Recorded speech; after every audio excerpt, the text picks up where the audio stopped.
And good morning, everyone. Phil Penarski here with the News 8 Live Desk. Hope you're having a great start to your Monday. The city of Grand Rapids is set to begin working on its newest park, complete with so many new fixtures. It's going to be a lot of fun to check out there, and it needs a name, though, before we are all set and done. And you actually have the chance of picking it. David Marquardt with the City of Grand Rapids Parks and Recreation Department joins us now once again to talk all about it. David, good morning. Hey, good morning, Phil. Thanks for having me today. Of course, love having you on. That means we're always talking about something exciting inside the city. And I do want to start off about the space, of course. It's going to be on Cesar Y. Chavez Avenue Southwest near Rumsey Street. And there will be a lot of awesome fixtures there as well. And I kind of want to get into that of just some of the things you guys do already have planned for this park before construction does get started. Phil, this is one of our newest park spaces in the city of Grand Rapids. We've been acquiring properties over the last several years in order to help meet the growth that continues to hit Grand Rapids as a city as a whole. And so this is one of those spaces. It's a little bit less than an acre in size. The really unique thing about this park space is that it was very much designed intentionally with community input. And I should say that community input was not in the traditional sense that it typically is. We very much gave the community, the residents within this area, sort of the design tools that we typically use for these types of park creations, and turned them loose to really create what it is that they wanted. And the result is in some of the imaging that you might see on today's show, but also includes some really important features like play areas, cafe style, casual seating. There are some outdoor flexible seating areas as well. A hammock grove, teenagers tend to love that, and being so close to the Grand Rapids Public School that is at the south on the east end of this site, we really want to make sure that we're making accommodations for teens.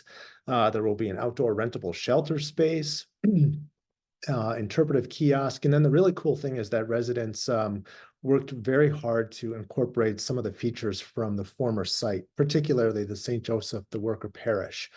So the cupola from that old building will actually be incorporated into this park design as well. So very exciting. Yeah, absolutely. And even just seeing those renderings already, you kind of get excited about seeing this new space. You mentioned the Hammock Grove, I think is an awesome element to have there as well. And I know a lot of people are already really excited about some of those fixtures as well, and they're maybe already starting to plan out those summer days, spending it at the park. But of course, you guys are still working out the process of getting this park developed and everything like that. As far as timelines go, do you guys have anything you guys can share with us, maybe about when construction is supposed to get started, maybe even when you guys have a completion goal set date of when you want this park really open up to the public? Certainly, Phil. We intend to bid this project here in the next month or month and a half. Once that phase of work is complete, the project will go under construction, most likely in the October 2024 timeframe. And then with construction, always relying a little bit on the weather and the uncertainty that comes with that, we anticipate finishing up the construction of this project by June or July of 2025. So it will be a little less than about a year-long process. Again, if we've got weather delays or other circumstances that are unforeseen, it may push it out into the August-September timeframe of 2025, but this will be a brand new park space that we anticipate opening up with the public, definitely in the 2025 timeframe. All right, well, that's definitely good to hear, David. And of course, I want to switch it back over down to the naming aspect of this, because I think that is probably one of the things that draws people the most attention to a story like this, especially as we are getting set for construction to start getting started there. But with the naming process, you guys have given it to the public to be able to submit some names as well. Why was that so important for you guys? You mentioned having the community support on kind of designing it, but as well as the name. I mean, why was that so important for you guys? Yeah, really because during that design process, we did hear from so many neighbors and residents within the area the importance of this space, the legacy of this space, but more importantly, the legacy of this neighborhood and the history of this neighborhood. And so we wanted to be sure that those residents that are most impacted by the future of this space, but then have also been impacted by the design and creation of this space, the opportunity to really think carefully about the name of this important park space. And being one of the newest park spaces that we are adding to the Grand Rapids Park system here, really in decades, we want to make sure that we're memorializing the importance of that aspect and ensure that we're capturing, good sound input from the residents that might most directly be impacted by this new park space. And as far as submitting these names, of course, you can get started doing it today, and it runs all the way through July 14th as well. And we've got all that information for people up on our website, woodtv.com. But there are some things that people should know ahead of time, David, as far as submitting these names. There are a couple of guidelines. You can't just name any or submit any name you want. I mean, it would be really cool to say name it Phil Pynarski Park. I think that's got a really nice ring to it, but you can't necessarily do that. Talk about some of the guidelines, some of the things people need to keep in mind when they do submit those names in. Yeah, great question, Phil. And if you do want the park named after yourself, one of the categories in which that might fall is a major gift. And so if you're willing to make a major gift to help see this construction to fruition, we'd certainly welcome that. But beyond that, we're really looking for exceptional local individuals, recognizing, community leaders, their dedication to the city, historic events that have taken places, different historic individuals, pioneers within the community that are noteworthy, either geographically or event-based or culturally significant. And some of the things that the Park Advisory Board that will be taking into consideration and questions they'll be asking themselves once names are submitted are, does the name have historic, cultural, or social significance? Is there a strong positive image that's created for the community?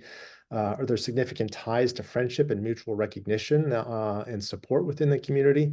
And maybe most importantly, will the name be identified with some major achievement or advancement of the public good within the community or across the nation for that matter? So it's not a willy-nilly kind of a process. There's definitely a lot of thought that went into this policy, and something that residents and neighbors should take into consideration as they are generating recommendations to the city of Grand Rapids.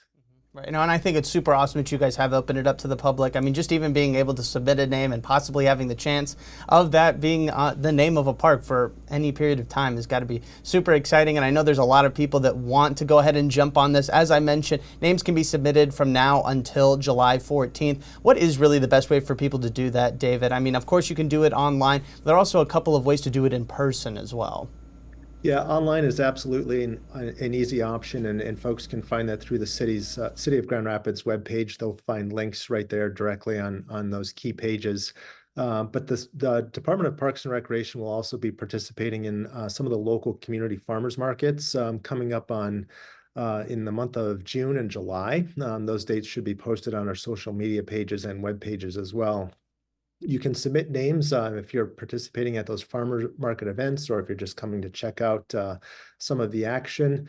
Drop on by the table that we'll have set up there as a department, and you can talk with staff about the process, talk about any recommendations that you might have, and we'll take those submissions and those recommendations right there on the spot in person if that's easier or more desirable as well.